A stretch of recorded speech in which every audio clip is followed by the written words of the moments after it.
వస్త్రాన్ని మీరు పొందుకోవడానికి ఏమైనా కష్టపడ్డారా? ఏమైనా వెల చెల్లించారా? మీరు అనుకుంటారు ఇప్పుడు ఏదైనా ఫ్రీగా వచ్చింది అనుకోండి, అది మనకు అంత విలువైనదిగా మనకు కనబడదు, చాలా చీప్ గా ఉంటది. మనం వెల పెట్టి కష్టపడి కొంటేనే కష్టపడి నేను సంపాదించండి అంట. కానీ ఫ్రీగా ఇచ్చారనుకోండి అంత విలువైనది ఎంచో. ఇది విలువైనదో కాదో నేను జ్ఞాపకం చేస్తాను. అది నీకు ఇవ్వడానికి, ఆయన నీకు ఇవ్వడానికి అంత ఈజీగా వచ్చేలేదు కదా. ఆయన రక్తము చిందిస్తే తప్ప ఆ వస్త్రం నీకు రాలేదు కదా. ఆయన కొరడా దెబ్బలు అనుభవిస్తే తప్ప ఆ వస్త్రం నీకు రాలేదు కదా. ఆయన ముండ్ల కిరీటం పెట్టబెడితే తప్ప ఆ వస్త్రం నీకు రాలేదు కదా. పక్కలో పొడవ పెడితే తప్ప నీకు వస్త్రం రాలేదు కదా. నీ కొరకు ఆ శ్రమలు అనుభవిస్తే తప్ప అది రాలేదు కదా. నీకు పీపు దున్నబడితే తప్ప ఆ వస్త్రం నీకు రాలేదు కదా. దేనితో మనం పోల్చగలమండి? ఏ వేళతో పోల్చగలము? ఈ డైమండ్ తో పోల్చవచ్చు, దీంతో పోల్చవచ్చు అని చెప్పగలమా? యేసయ్య ప్రాణమే కదా ఒక రక్షణ వస్త్రము. అంత విలువైన వస్త్రము నీకు ఇచ్చాడు కదా. ఎందుకని? ఆ వస్త్రం ఉంటేనే మన పరలోక రాజ్యానికి వెళ్ళగలం. ఆ పూర్తిగా ఉచితంగా దేవుడు నీకు చెల్లించాడు, దేవుడు ఇచ్చాడు. ఉచితంగా వచ్చింది కాబట్టి చీప్ అనుకుందామా? అంత విలువైనది అని అంటే ఎంతగా కాపాడుకోవాలి. నేను గడిచిన దినం నుంచి నేను మాట్లాడుతున్నాను. నిజంగా మనకు బంగారం అవుతే ఇప్పుడు వచ్చారు కదా తాళం వేసుకొని, ఎలా పడితే అక్కడ వదిలేసి వెళ్ళిపోతారండి? ఎక్కడ పడితే అక్కడ పెట్టేస్తారండి? అండి పెట్టరా?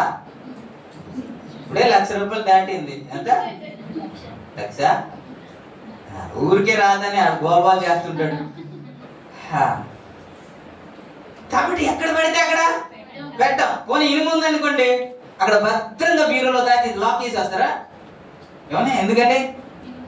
ఎందుకని అది విలువైనది కాదు కాబట్టి. అది ఎవడో తీసుకెళ్ళండి కాబట్టి. ఇదే ఎవడైనా తీసుకెళ్ళి, ఇది ఎవడైనా దోచుకోవడానికి ట్రై చేస్తున్నాడు అంటే దాని అర్థం ఏంటో తెలుసా? అది విలువైనది అని అర్థం.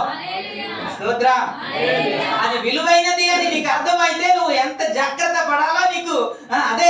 తరచుగా బైబిల్ గ్రంథం అంతా మనం చదివితే మీరు జాగ్రత్తగా ఉండండి, జాగ్రత్తగా ఉండండి, వెలుగుకుండండి అని ఎందుకు చెబుతున్నాడు అంటే దొంగ ఉన్నాడు కాబట్టి. స్తోత్రం. హల్లెలూయా. కాబట్టి ఈ వస్త్రాన్ని మనం ఖచ్చితంగా కాపాడుకోవాలండి. ఒక మాట చెప్పనా, చాలా మీటింగ్స్ జరుగుతూ ఉంటే దైవ సేవకులు కొంతమంది ఫ్రీ పాస్ ఇస్తారు కదా, ఎంట్రీ పాస్ ఇస్తూ ఉంటారు కదా. అది ఫ్రీ, పూర్తిగా ఉచితమే. ఆ దైవ సేవకుకి ఇస్తే ఆ దైవ సేవకులు వారి బిలీవర్స్ కి అంటే విశ్వాసులకి ఇస్తూ ఉంటారు కదా. దాన్ని బట్టి మీటింగ్స్ కి ఆ ఎంట్రీ పాస్ పట్టుకొని వెళ్తూ ఉంటాం. ఇప్పుడు ఏమి వెల చెల్లించలేదు, దైవ సేవకుని వారు ఫ్రీగా ఇచ్చారు. వాళ్ళు కౌంటింగ్కో దేనికో ఎంతమంది వస్తారో దాన్ని బట్టో లేకపోతే దేనికో పాస్ వాళ్ళు తయారు చేశారు. అది ఉంటేనే ఎంట్రీ ఉంది అని చెప్పారు. ఇప్పుడు మీరు తీసుకోలేదు, వెళ్ళిపోతే వెళ్ళిస్తారా? ఫ్రీ కదండి. మరి ఇక్కడదే అవ్వకపోతే, ఇక్కడదే వెళ్ళకపోతే, ఇక్కడే ఎంట్రీ లేకపోతే, మరి వస్త్రం లేకుండా వెళ్ళగలమా? ఒక మాట మీరు జ్ఞాపకం చేస్తారు. మత్తయి సువార్త 22వ అధ్యాయంలో మీరు అలా తీసి ఉంచండి. 22వ అధ్యాయంలో పరలోక రాజ్యం దేనితో పోల్చాడంటే,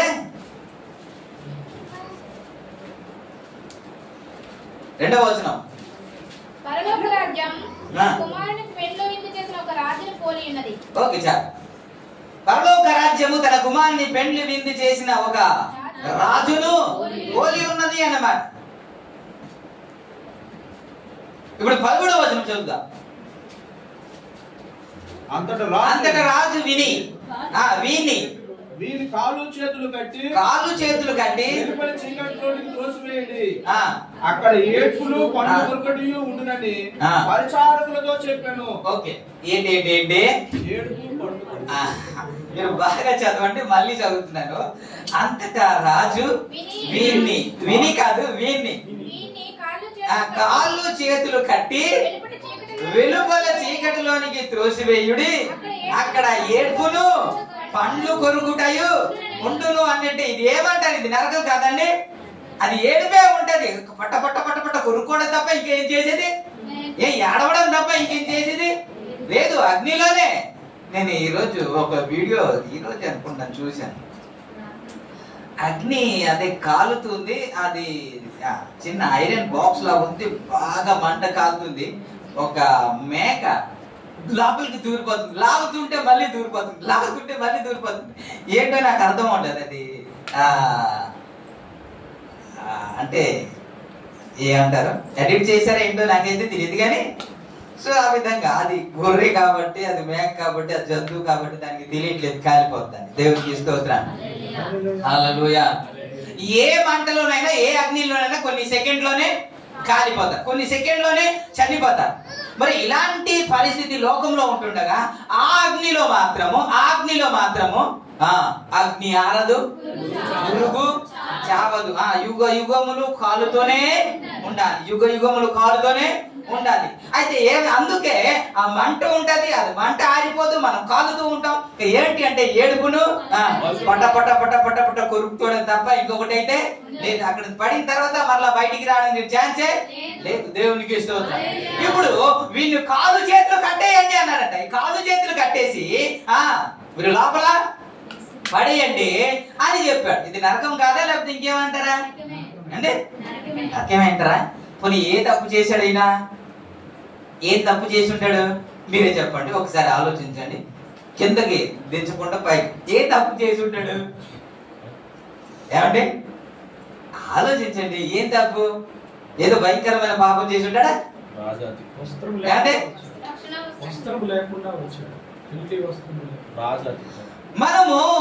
మనకి విందు జరుగుతూ ఉంటాయి కదా. మన విందు జరిగితే ప్రత్యేకంగా ఇలాంటి డిమాండ్ కానీ కట్టడ కానీ ఏ విధి కానీ ఉండదు. మనం ఇప్పుడు పడితే అప్పుడు వెళ్ళిపోవచ్చు, ఆలస్యంగానే వెళ్ళవచ్చు, ఏ వస్త్రమైనా ధరించుకోవచ్చు, ఎలాగైనా తినొచ్చు. కానీ ఆ విందులో అంట ఒక పద్ధతి ఉందంట. దేవునికి స్తోత్రం. ఆ విందులో ఒక పద్ధతి ఉంది. ఆ విందులోనికి ఎవరు వస్తారు అని అంటే పిలువబడిన వారు మాత్రమే వస్తారు.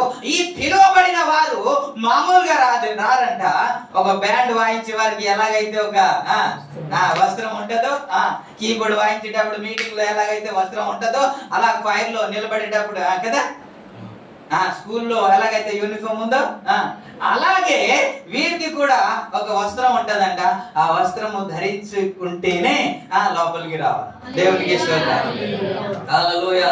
11వ వచనంలో రాజు కూర్చున్న వారిని చూడ లోపలికి వచ్చి అక్కడ పెండ్లి వస్త్రము ధరించుకొనని ఒకని చూచి, స్నేహితుడా, పెండ్లి వస్త్రము లేక ఇక్కడికి ఎలాగ వచ్చితివని అడుగగా వాడు మౌనివై ఉండేను.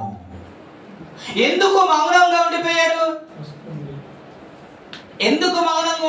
ఇప్పుడు తనకి వస్త్రం లేదండి, అందుకే ఆయన వేసుకోలేదండి. ఇప్పుడు ఏమని అలా నాకు వస్త్రం లేదండి లేకపోతే ఎవరు ఇవ్వలేదండి అనాలి కదా. మరి ఈ మాట ఒక్కటి కూడా లేదు. ఆయనకి ఇవ్వబడింది కానీ కాపాడుకోలేకపోయాడు. అతనికి ఇచ్చారు కాబట్టి అడిగాడు రాజు.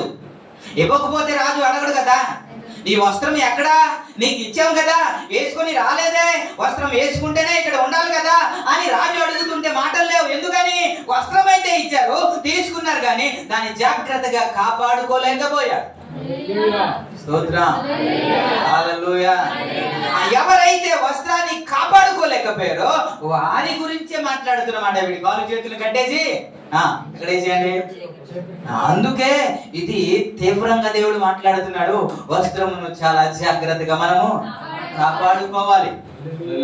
చాలా మంది ఈ విధంగా బోధిస్తా ఉన్నారు. చాలా మంది, నాకు తెలిసిన వారు కొంతమంది బోధిస్తున్నారు. దేవుడు ఒకసారి రక్షించిన తర్వాత, రక్షణ వస్త్రం ఇచ్చిన తర్వాత, రక్షణ అనుభవంలోనికి నీకు నడిపించిన తర్వాత ఆయన మరలా ఆ గిఫ్ట్ ని వెనక్కి తీసుకోడు, అది తీసుకొని నీకు నరకంలో వెయ్యడు అని మాట్లాడుతున్నారు కొంతమంది. ఆయన వెనక్కి తీసుకోడంట, ఆయన నీకు నరకంలో వెయ్యడంట. మరి ఏమిటి అంటే పరలోక రాజ్యాన్ని నిన్ను తీసుకెళ్తాడు, కానీ నువ్వు తప్పు చేస్తే నీకు కిరీటం ఉండదు అంటున్నాడు ఆయన. ఏముండదంట? మరి కిరీటం కొరకు ఎందుకు? మన నరకం తప్పించబడాలని కదా ఇంత యాతన.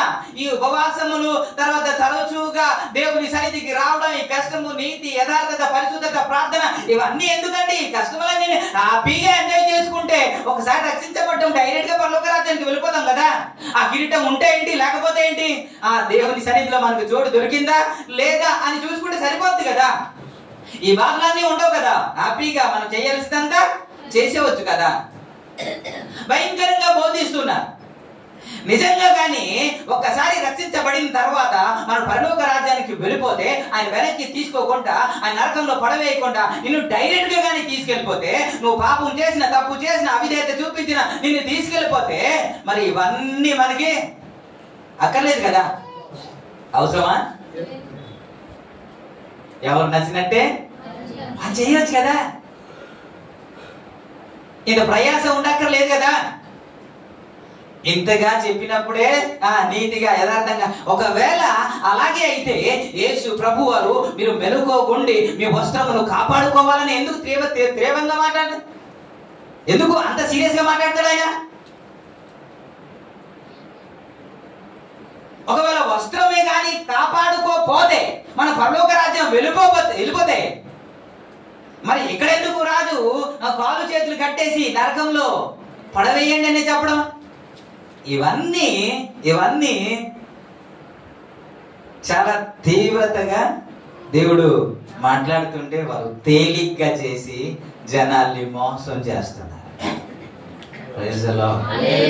ఇంత గట్టిగా చెప్పేటప్పుడే కొంతమంది ఇంకా స్టడీ అవడానికి కష్టంగా ఉంటే పర్వాలేదు, నువ్వు ఏం చేసినా పర్వాలేదు, నువ్వు డైరెక్ట్ గా వెళ్ళిపోతావు అంటే ఎవడు నీతిగా జీవిస్తాడు? ఎవడు యథార్థంగా జీవిస్తాడు? ఇప్పుడు చెప్పండి, వస్త్రం ఉంటేనే తప్ప మనం వెళ్ళగలమా? ఖచ్చితంగా వెళ్ళలేం. కాబట్టి ఈ రక్షణ వస్త్రము నువ్వు ఖచ్చితంగా కాపాడుకో. ప్రకటన గ్రంథము 19వ అధ్యాయంలో 7వ వచనము 8వ వచనం గాని మనం చదువుకుంటే అక్కడ వ్రాయబడిన మాట, సమూహపు శబ్దమును, విస్తారమైన జలముల శబ్దమును, బలమైన ఉరుములను శబ్దమును పోలిన యొక్క స్వరము సర్వాధికారియు ప్రభువుకు మన దేవుడు ఏలుచున్నాడు. ఆయన స్తుతించుడి. గొర్రె పిల్ల వివాహోత్సవము వచ్చి ఉన్నది. ఆయన భార్య తను తాను సిద్ధపరచుకుని ఉన్నది. కనుక మనం సంతోషపడి ఉత్సాహించి ఆయనను మహిమపరచదమని చెప్పగా వింటిమి. 8 మరియు ఆమె ధరించుకొనుటకు ప్రకాశములను నిర్మలమునైన సన్నపు నార బట్టలు ఆమెకి ఇవ్వబడిన. చాలు, అది తర్వాత మెసేజ్ లో వస్తుంది. ఓకే, పెండ్లి కుమార్తెకి ఒక వస్త్రము ఇవ్వబడింది. ఇప్పుడు మనము ప్రధానము చెయ్యబడ్డాం కదండి యేసయ్యతో, అంతేనా? ప్రధానము చెయ్యబడిన ఏ కుమార్తె అయినా, ఏ పెండ్లి కుమార్తె అయినా సరే, ఆయన త్వరగా వచ్చేస్తున్నాడు అని అంటే భయపడతారా? ఏ అమ్మాయి అయితే ప్రదానం చేయబడింది ఎప్పుడు పెళ్లి జరుగుతుందా అని కదా ఎదురు చూస్తూ ఉంటది. ఆలస్యం అయితే బాగుంటది అంటదా? అంటే మాట్లాడండి, మీ మెజారిటీ ఎక్కువ ఉంది కదండి. కొద్దిగా ఆలస్యం అయితే బాగుంటుంది, 2 నెలలు అయితే బాగుంటది, 3 నెలలు అయితే బాగుంటుంది, సంవత్సరం పొడిగిస్తే బాగుంటది అంటదండి. ఎప్పుడు పెళ్లి అయిపోతే బాగుంటది ఎదురు చూస్తుంది. కానీ రాకడ గురించి, ఆయన వచ్చేస్తున్నాడని నేను వివాహం చేసుకోవడానికి అని మాట్లాడితే నీకు భయం వేస్తుందండి. దాని అర్థం ఏంటో తెలుసా? ఎవరు మాట్లాడినా సిద్ధపడిన వారు భయపడడానికి మనం ఎందుకు భయపడాలండి? మనము ఆయన వస్తున్నాడంటే భయపడము. మనం చచ్చిపోతున్నాం అన్నా సరే భయపడము. ఎందుకని? మనం బ్రతికితే ఆయన సేవ చేస్తాము, చస్తే ఆయన సన్నిధిలో ఉంటాం.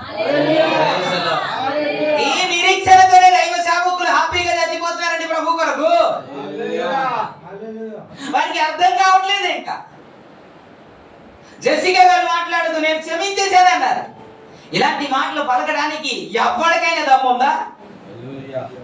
తండ్రి లేకపోతే భర్త శవం ముందు నిలబడి మాట్లాడుతుందండి. తండ్రి శవం ముందు నిలబడి పాటలు పాడుతుంది కుమార్తె. ఎవరు చేయగలరు? ఎందుకని పాడగలుగుతున్నారు? కొంతమంది కామెంట్ చేస్తున్నారు, తండ్రి శవం ముందు నిలబడి నువ్వు పాటలు పాడుతున్నావే, కన్నీరు కార్చడానికి అసలు నీకు దుఃఖం రావట్లేదా అని వారు కామెంట్ చేస్తున్నారు కొంతమంది. నేనంటాను, ఎందుకు ఏడవాలి? వారి తండ్రి ఎక్కడికి వెళ్ళారు వాళ్ళకి తెలుసు కదా, తర్వాత వారు ఎక్కడికి వెళ్తారో తెలుసు కదా, ఏం బహుమానం ఉంది అనే సంగతి వారికి తెలుసు కదా. హతసాక్షి జాబితాలో చేర్చబడితే అది బహుమూల్యమైనది కదా. కాబట్టి దేవుడు వచ్చేస్తున్నాడంటే మనం భయపడక్కర్లేదు. మనం ఇప్పుడు చనిపోతామన్నా సరే భయపడక్కర్లేదు. ఎవరు బెదిరించినా సరే మనం భయపడక్కర్లేదు. ఎందుకని అంటే ఇక్కడ బ్రతికుంటే ఆయన పరిచర్యలో సాగుతాము, చనిపోతే ఆయన సన్నిధిలో.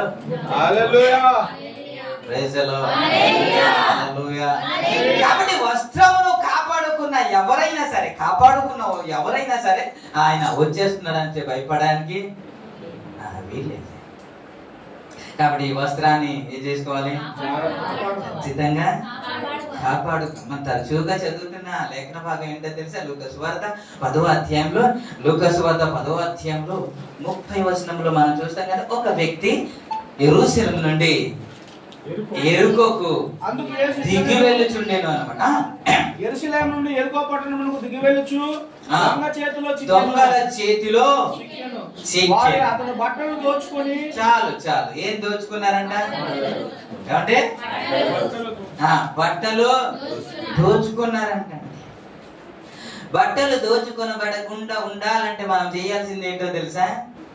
యెరూషలేములో ఉంటే చాలు. ఎక్కడ? ఇంక చెప్పాలంటే నువ్వు యెరూషలేములో ఉండాలి. నీకు యెరికోలో ఏం పని ఉందండి?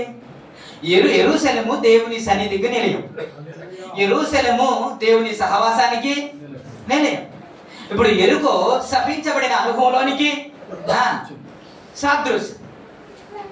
కాబట్టి ఒకడు దేవుని సన్నిధిలో ఉన్న వ్యక్తి, ఒకడు దేవునితో సహవాసం చేస్తున్న వ్యక్తి, ఒకడు ఆత్మీయంలో ఉన్న వ్యక్తి శపించబడిన అనుభవంలోనికి వెళ్ళవలసిన అవసరం ఏముందండి? ఒకవేళ ఇక్కడ నుంచి బయలుదేరితే మనము దొంగల చేతికి చిక్కమా? ఖచ్చితంగా వాడు దోచుకుంటాడు, ఖచ్చితంగా వస్త్రాన్ని లాగేసుకుంటాడు. ఆడ పనే అదే. ఎప్పుడు వస్తావా, ఎప్పుడు వస్త్రాన్ని లాగేద్దామని చూస్తున్నారు. గడిచిన దినాల్లో మీరు చూశారో లేదో తెలియదు కానీ వస్త్రం అనుకుంటే మీరు సీరియస్ గా అది తీసుకోకుండా మీరు అలాగ వింటున్నారు. అందుకే జ్ఞాపకం చేస్తున్నాను. ఒక డెలివరీ బాయ్ని ఒక అపార్ట్మెంట్ దగ్గరికి డెలివరీ చేయడానికి వెళ్తా ఉంటే ఆక్సిజన్ టవర్ లో అది కొట్టింది వేరు, అది కొరింది ఇంకోటి అపార్ట్మెంట్ లోనే ఆయన డెలివరీ చేయడానికి వెళ్ళిన తర్వాత ఒక పని మనిషికి ఏదో అన్నాడు, కామెంట్ చేశాడు. మరి ఏదో అసభ్యంగా మాట్లాడాడు. ఏంటో అయితే మనకైతే తెలియదు కానీ అది నేను పూర్తిగా వెళ్ళలేదు. అయితే ఆ ఓనర్ ఏం చేశాడంటే బాగా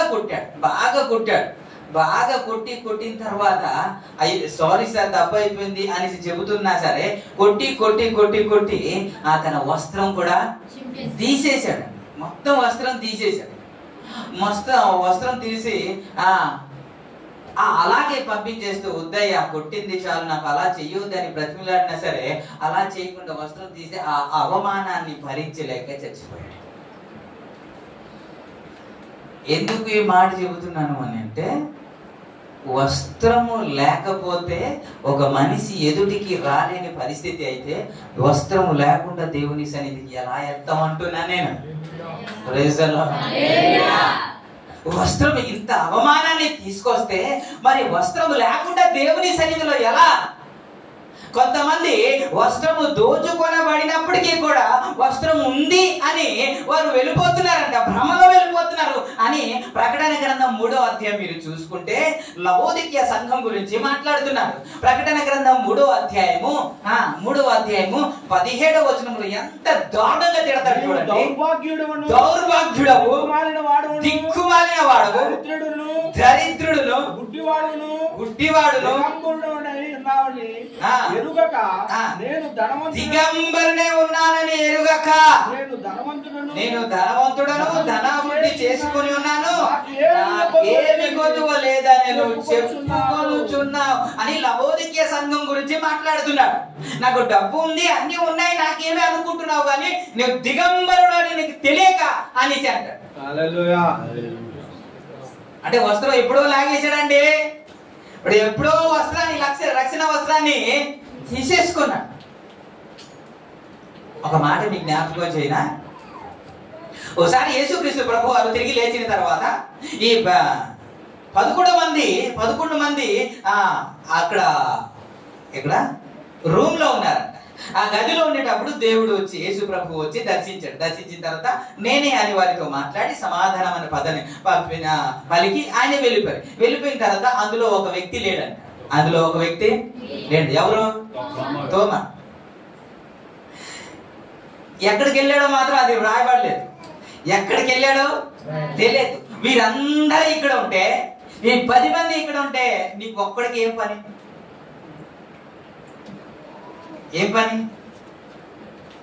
10 మంది ఎక్కడుంటే అక్కడే ఉండాలి కదా. అతను వచ్చిన తర్వాత వాళ్ళు చెప్తున్నారు ఏమని అంటే, అమ్మా మేము ప్రభుని చూసాము, ఆయన నాతో మాట్లాడారు, మాకు ఆశీర్వదించాడు, సమాధానం కలుగునుగా అని చెప్పారు, మేము ఆయన గాయమును చూసాం అని చెప్పిన తర్వాత ఆయన మాటలు ఎలా ఉంటాయి తెలుసా? ఏమనాలంటే అయ్యో మిస్ అయిపోయానే అని కదా అనాలి. ఈ ఎవరైతే సహవాసంలో ఉండకుండా తప్పిపోతారో వారు మాట్లాడిన మాట ఏంటో తెలుసా?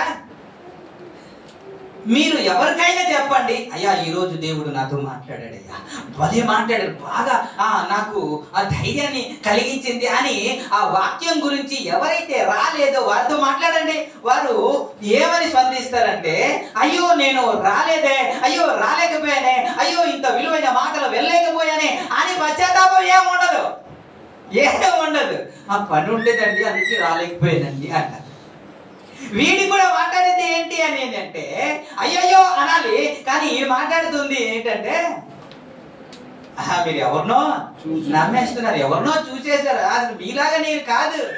ఆయన ఒక్కవేళ నిజంగా లేచాడంటే ఆయన గాయాల్లో చేయబెట్టి నేను చూడాలి అని అంటారు.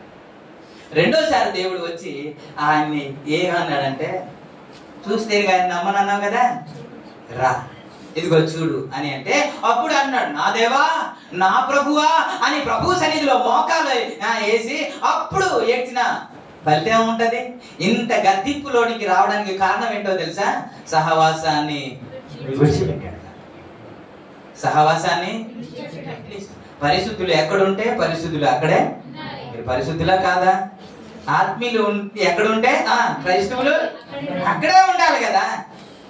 ఎక్కడ ప్రార్థన జరిగితే అక్కడే కదా మనం ఉండాలి. ఎక్కడ సహవాసం అయితే అక్కడే కదా ఉండాలి. ఎక్కడ ఆత్మీయత ఉంటే అక్కడే కదా ఉండాలి. అక్కడ ఉండకుండా నువ్వు ఎక్కడో ఉంటే జరిగేది ఇదే. దేవునికి స్తోత్రం.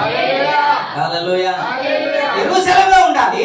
యెరూషలేములో ఉండకుండా యెరికో పట్టణానికి వెళ్ళడానికి ఆశిస్తున్నాడు. అందుకే ఏమైంది? వస్త్రాన్ని. మీరు ఒకసారి ఆదికాండానికి రండి. ఆదికాండం 3వ అధ్యాయానికి మీరు చూసుకుంటే, ఆదికాండం 3వ అధ్యాయంలో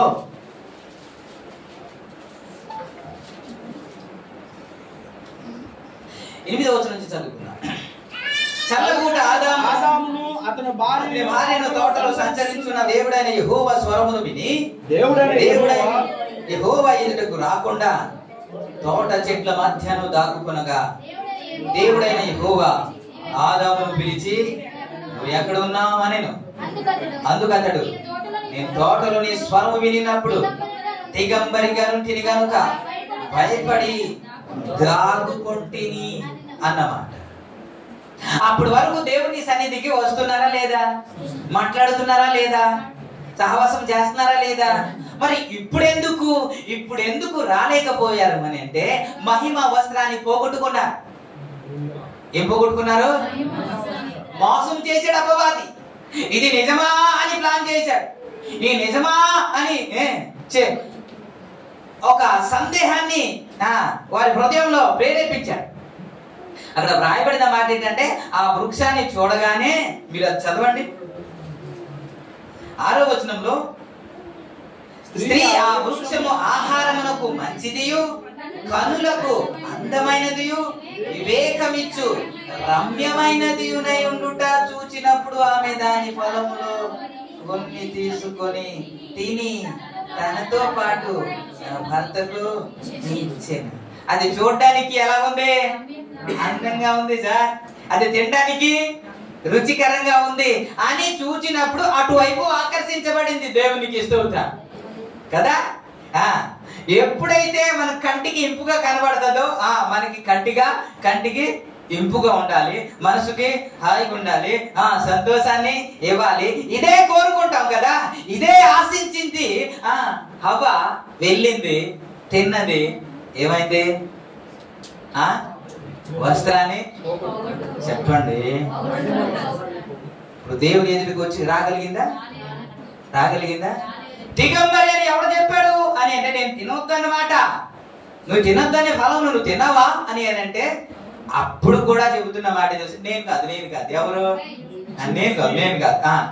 నువ్వు ఇచ్చావు కదా, అయ్యి ఇచ్చింది. పోనీ ఆవిడైనా ఒప్పుకుందా? నేను కాదు. ఎవరు? సర్పం ఇచ్చింది. ఎవరైతే ఒప్పుకొని విడిచిపెడతారో వారు కనికరాన్ని పొందుకుంటారు. ఒప్పుకోకుండా ఇందులోనికి మనం వెళ్ళాలి.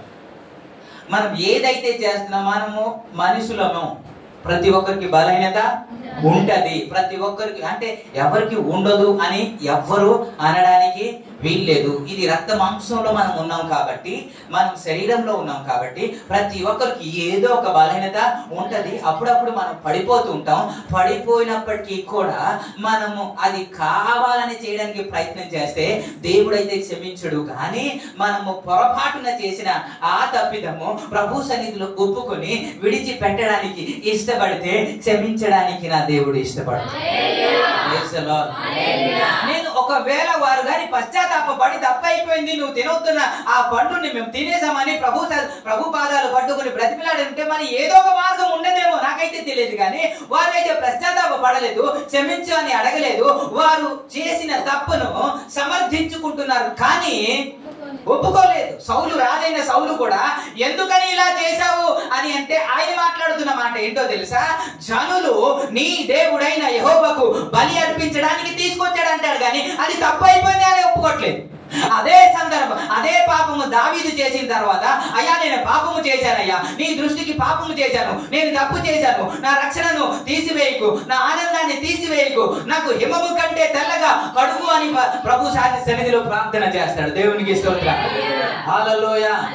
మీరు పశ్చాత్తాపం ఎవరికైతే ఉండదో క్షమాపణ అయితే ఉండదు.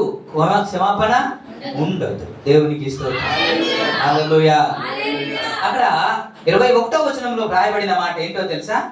21వ వచనం, దేవుడైన యెహోవా 7వ వచనం చదివిన తర్వాత 27, అప్పుడు వారిద్దరు కనులు తెరవబడెను, వారు తాము దిగంబరులమని తెలుసుకొని అంజూరపు ఆకులు కుట్టి తమకు కచ్చడలను చేసుకొనిరి అన్నమాట.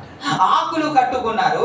తర్వాత 21లో దేవుడైన యెహోవా ఆదామునకును అతని భార్యకును చర్మపు చొక్కాయిలను చేయించి వారికి ఏంటంటే జాగ్రత్తగా ఏంటంటే చర్మపు చొక్కా అంటే ఒక పశువు వధించబడింది అని అర్థం. ఏంటి? ఒక పశువు వధించబడింది, ఒక గొర్రె వధించబడింది, ఒక గొర్రె పిల్ల వధించబడింది. ఎందుకు అని అంటే నీ దిశలను కప్పడానికి, నీకు వస్త్రాన్ని ఇవ్వడానికి, నీకు రక్షణ వస్త్రాన్ని ఇవ్వడానికి యేసు ప్రభు సిలువలో ప్రాణము పెడితే తప్ప ఆ వస్త్రము నీకు రాలేదన్నమాట. దేవునికి స్తోత్రం. ఆయన రక్తము చిందించాడు కాబట్టి ఈ రక్షణ వస్త్రాన్ని నీకు వచ్చింది. ఆయన గాయపరచబడ్డాడు కాబట్టి ఈ రక్షణ వస్త్రం నీకు వచ్చింది. ఆయన నీ కొరకు నేను పొందిన దెబ్బలు ఆయన అనుభవించాడు కాబట్టి ఈ రక్షణ వస్త్రం మనకు వచ్చింది. ఇంత సులువుగా ఎలాగండి ఇది వదిలేసుకుంటాం? దేవుడిచ్చిన ఆధిక్యతను ఒక్క పూట కూటి కొరకు తన ఆధిక్యతను విడిచిపెట్టేసుకున్నాడండి ఏసావు. దేవుడిచ్చిన అధికారం ఎంత నిర్లక్ష్యం చేశాడు దేవుడు చూడండి. ఒక్క పూట కూటి కొరకు అని, కొంచెం అన్నం కొరకు, కొంచెం కూర కొరకు ఆ ఆధిపత్యాన్ని విడిచిపెట్టేసుకున్నాడు, అమ్మేసుకున్నాడు. సింపుల్ గా. అందుకే చెప్తున్నాను, ఈ రక్షణ వస్త్రం నీకు ఊరికే రాలేదండి, ఆయన గాయపరచబడ్డాడు కాబట్టి. Praise the Lord. ఒక్కసారి మీరు ఆలోచించుకోండి, సిలువలో ఆయన చేసిన కార్యం ఏంటి, ఆయన నీ గురించి నా గురించి చేసిన కార్యము ఏమిటి. ఆయన వీపు దున్నబడింది అని కదా వ్రాయబడింది. వీపు దున్నబడింది అని అంటే మీరు సినిమాలో చూస్తేనే అయ్యో అని అనిపిస్తుంది కదా. ప్యాషన్ ఆఫ్ ద క్రైస్ట్ అది కానీ చూస్తా ఉంటే ఇంతగా హింసించారా అనిపిస్తుంది కదా. నిజంగా కానీ చూస్తే ఎంత భయంకరంగా ఉంటుందో ఒకసారి ఆలోచించండి. ఇలా గాయపరచబడి నిన్ను రక్షించడానికి, నిన్ను రక్షణ వస్త్రాన్ని ఇవ్వడానికి నా యేసయ్య సిలువలో ప్రాణము పెట్టిన తర్వాత నీకు నాకు అడిగేది ఏంటో తెలుసా? ఏదో విలువైన ఏదో ఇవ్వండి అని కాదు. ఆయన నా కొరకు నీ కొరకు ప్రాణము పెట్టాడు కాబట్టి ఆయన కొరకు బ్రతకాలని దేవుడు ఆశపడుతున్నాడు. ఈ రక్షణ వస్త్రాన్ని కాపాడుకోవాలని దేవుడు ఆశపడుతున్నాడు. హల్లెలూయా, హల్లెలూయా. దేవుని ఆజ్ఞను ధిక్కరించి వస్త్రాన్ని పోగొట్టుకున్నాడు. సహవాసాన్ని విడిచిపెట్టి ఒక వ్యక్తి వస్త్రాన్ని పోగొట్టుకున్నాడు. నిర్లక్ష్య స్వభావంతో వస్త్రాన్ని పోగొట్టుకుంటారు చాలా మంది, ఈ రక్షణ వస్త్రాన్ని. కాబట్టి ఇది చాలా జాగ్రత్తగా కాపాడుకోవాలి. ప్రైజ్ ది లార్డ్, హల్లెలూయా. ఇవి లేకపోతే మన పరలోక రాజ్యము లేదండి. ప్రభు నామానికి మహిమ కలుగును. హల్లెలూయా. దేవుడు కనికరము గల దేవుడు కాబట్టి ఆ రోజు ఆదామును మరొక అవకాశం ఇచ్చాడు. ఈ రోజు ప్రభు తప్పిపోయిన లేకపోతే కుమారుడి తిరిగి రావాలని కదా ఎదురు చూస్తున్నాడు. హల్లెలూయా. ఇక్కడ ఏదోను తోటలో సరిహద్దులను నిర్మించాడంట. సరిహద్దులను నిర్మించాడు. మరలా ఎన్నడూ ఆదాము హవ్వలు వెళ్ళకుండా ఆ ఒక అగ్ని జ్వాలల వంటి ఖడ్గమును పెట్టాడంట. దేవుడు ఆ విధంగా ఇప్పుడు చేస్తే మరలా మన ప్రభు సన్నిధికి రావడానికి ఛాన్సే లేదు కదా. దేవుడు మరలా అవకాశాన్ని ఇస్తున్నాడు మనకి ప్రభు సన్నిధికి రావాలని. ఆయన చేతులు చాపి పిలుస్తూ ఉన్నాడు. ఆయన దినమెల్లా నీ వైపు చేతులు చాచి దేవుడు పిలుస్తున్నాడు. Praise the Lord. ప్రయాసపడి భారము మోయిచున్న జనులారా నా యొద్దకు రండి, నేను మీకు విశ్రాంతిని కలుగజేస్తానని. Praise the lord. వీళ్ళారా వాక్యములో వ్రాయబడిన ప్రతిదీ జరుగుతూ ఉన్నాయి. 16వ అధ్యాయము యోహాను సువార్తలో మీకు జ్ఞాపకం చేశాను. 2వ వచనంలో మిమ్మల్ని చంపిన వారు దేవునికి సేవ చేస్తున్నామనే దినము రాబోతుంది అన్న మాట మీకు గుర్తు చేశాను. ఈ రోజు దైవ సేవకులను చంపుతూ మేము ఏదో ఘనకార్యము చేస్తున్నాము అని ఎప్పుడో వ్రాయబడిన మాట ఇప్పుడు నెరవేర్చబడుతుంది. అది నెరవేర్చబడుచుండగా నీకు నాకు ఏం అర్థం అవ్వాలంటే దేవుని రాకడ సమీపిస్తుంది. ఇక్కడ ఎవరు శాశ్వతము కాదు, ఏది శాశ్వతము కాదు. మన మట్టుకు మనం సంతోషపడకుండా దేవుని సంతోష పెట్టేవారుగా మనం ఉండాలి. దేవునికి మన చిత్తము మనం చేసేవారుగా కాకుండా దేవుని చిత్తాన్ని చేసేవారుగా ఉండాలి. Praise the Lord. ఇప్పుడు ధనం ఉంటే ఎవడు కావాలా, ధనం లేకపోతే ఎవడు కావాలా? దరిద్రుడు అని కదా లాజరు గురించి వ్రాయబడింది. దరిద్రుడు, ఆయనకి ఏమీ లేదు, బల్ల మీద పడిన రొట్టె ముక్కలు తింటూ బ్రతికాడు. కానీ అక్కడ మాత్రం ఉన్నత స్థానాన్ని పొందుకున్నాడు. దేవునికి హల్లెలూయా. ఈ రోజు పేదరికంలో ఉన్నాం కాబట్టి, అప్పుల బాధల్లో ఉన్నాం కాబట్టి, సమస్యల్లో ఉన్నాం కాబట్టి దాని కొరకు ఏదో ఒక విధంగా సంపాదించాలని ప్రయాసపడి ఆత్మీయతను మనం పోగొట్టుకుంటున్నాం. దేవుని రాజ్యాన్ని మనం పోగొట్టుకుంటున్నాం. దేవుని వస్త్రాన్ని పోగొట్టుకుంటున్నాం. ప్రయత్నం చేయడంలో నేను తప్పు అనట్లేదు, కానీ ఆత్మీయత మాత్రం పోగొట్టుకోవద్దని మనం బ్రతిలాడుతున్నాను. రక్షణ వస్త్రాన్ని పోగొట్టుకోవద్దని బ్రతిమలాడుతున్నాను. నువ్వు సహవాసంలో ఉంటే వస్త్రాన్ని కాపాడుకుంటాం. దేవుని మాట ప్రకారంగా జీవిస్తే వస్త్రాన్ని కాపాడుకుంటాం. నిర్లక్ష్యంగా లేకపోతే నువ్వు వస్త్రాన్ని కాపాడుకున్నావు. నీ వస్త్రాన్ని ఎప్పుడు లాగేద్దామా అని వాడు ఎదురు చూస్తున్నాడు. ఒక మాట మీకు జ్ఞాపకం చేస్తాను, ఎవరిని ఉద్దేశించి కాదు. ఒక పచ్చి తాగుబోతు కావచ్చు, లేకపోతే లోకంలో జీవిస్తున్న వ్యక్తి కావచ్చు, వాడు అలాగా వెళ్తూ ఉంటే కొంతమంది ఆయన వైపు చూడడానికి మాట్లాడడానికి అచ్చిచ్చిచ్చి అని అంటున్నాడు. ఏమైనా స్మెల్ వస్తుందనా లేకపోతే భయంకరమైన అని కాదు. దేవునికి స్తోత్రం. ఏమీ కాదు. తన బ్రతుకు అసహ్యంగా ఉంది కాబట్టి ఆ దగ్గరికి వెళ్ళడానికి కూడా మనం ఇష్టపడం. దగ్గరికి వెళ్ళడానికి కూడా మనకి ఇష్టపడం. ఎవరైతే నీతిగా యథార్థంగా జీవిస్తారో వారితో మాట్లాడడానికి ఇష్టపడతాం కదా. ప్రభునామానికి మహిమ కలుగును గాక. హల్లెలూయా, హల్లెలూయా, హల్లెలూయా. కాబట్టి ఇలాంటి పరిస్థితి నుంచి విడిపించబడాలని దేవుడు ఎదురు చూస్తున్నాడు. Praise the lord. హల్లెలూయా. మీరు ఏదైనా చేయండి. ఈ రోజు మీకు జ్ఞాపకం చేస్తాను, నెక్స్ట్ వీక్ గుర్తు చేస్తాను అనుకున్నాను కానీ ఈ రోజు అది చెప్పట్లేదు. మీరు ఏదైనా చేయండి, రూపాయి కలిసి వచ్చేదే చేయండి. రూపాయి లాభం లేనిది ఏమి చెయ్యొద్దు. రూపాయి లాభం లేనిది ఏమి చేస్తారా? మీరు నష్టపోయింది మీరు చేస్తారా? ఏమంటే చేయరు కదా. చేస్తారా? లాభం వచ్చిందే చెయ్యండి. లాభము నేను ఎవరికి ఉద్దేశించి కానీ మీకు ఏది ఆరోగ్యం కలుగుతుందో అదే చేయండి. అంటే మీ ఆరోగ్యానికి నష్టం కలిగించింది మాత్రం చేయొద్దు. అవసరం అంటారా? ఏమంటే మీరు కేజీహెచ్కి రండి సార్. ఎలా ఆరోగ్యం కొరకు తపన పడుతున్నారు వారు. అయ్యా మా కొరకు ప్రార్థన చేయండి, మా కొరకు ప్రార్థన చేయండి, మా కొరకు ప్రార్థన చేయండి అనేసి ఎంత ఆరాట పడుతున్నారు. ఒకసారి రండి. అదంతా ఈ కుటుంబం అంతా తల్లిగారి గురించి ఎంత ఇబ్బంది పడ్డారు, ఎంత బాధపడ్డారు. దేనికి? ఆరోగ్యం గురించి కదా. ఉన్న ఆరోగ్యాన్ని కాపాడుకోండి అంట. దేవునికి స్తోత్రం. వస్త్రాన్ని కాపాడుకోవడం అంటే ఒకటైతే ఉన్న ఆరోగ్యాన్ని కాపాడుకోండి. ఏమిటి చెబుతున్నాను? ఏమండి? ఉన్న ఆరోగ్యాన్ని కాపాడు. ఇంకా అంతకంటే విడిగా చెప్ప.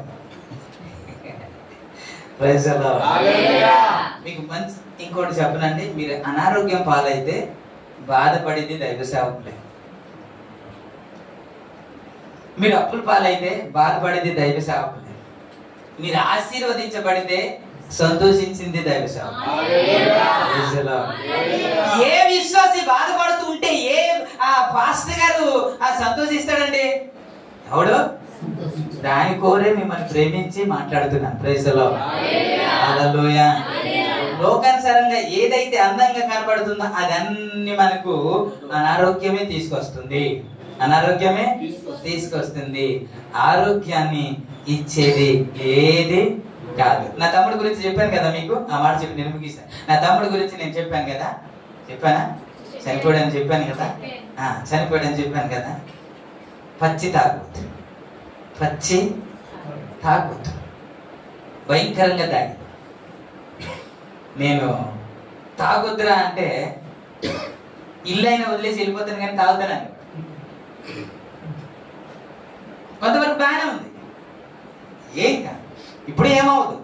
ఒక్కసారి కూర్చుంటే ఆ తర్వాత చూపిస్తుంది. శరీరంలో బలం ఉన్నంత వరకు ఏమవ్వదు మనకి.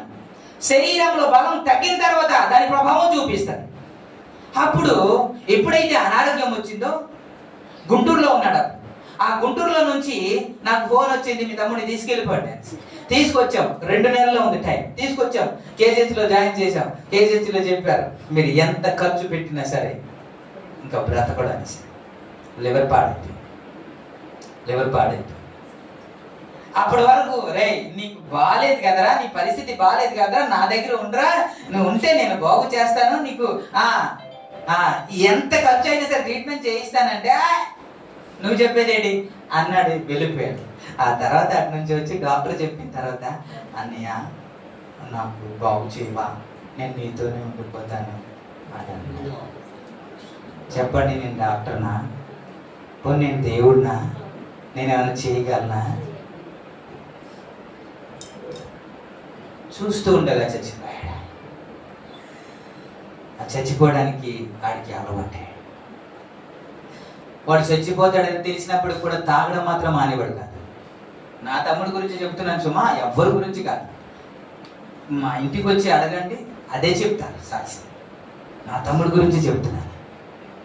నువ్వు చచ్చిపోతారో తాగితే మెడిసిన్ పనిచేయదు అన్నా సరే తాగేవాడు. అయితే ఒకటి నాకు విశ్వాసం ఏంటంటే, రేపు చనిపోతాడంటే పాస్టర్ గారిని పిలిపించి మోకాలేసి ప్రార్థన చేశాడు, తప్పు అయిపోయింది క్షమించు అని. నేను ఆ ఒక్క మాటకి ధైర్యం తెచ్చుకుంటున్నాను, ప్రభు క్షమించాడని. అలాగని మనం చేసి చేసి చనిపోయే ముందు ప్రార్థన చేసి